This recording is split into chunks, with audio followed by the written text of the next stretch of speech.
दोस्तों तो देख सकते हो शादी के लिए हरियाणा के अंदर में कौन सा गाड़ी है, देख सकते हो आप।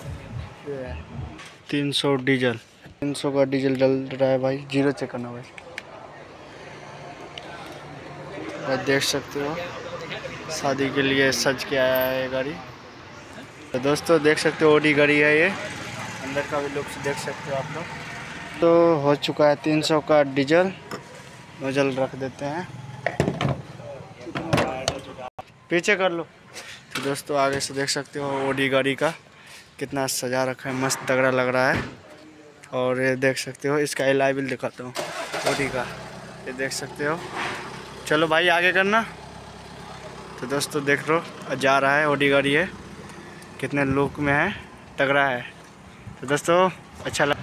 तो दोस्तों ओडी गाड़ी कैसा लगा आप सब कमेंट में बताना दोस्तों। हम तो ऐसा वीडियो बनाते हैं। बाय बाय, टाटा दोस्तों, लव यू।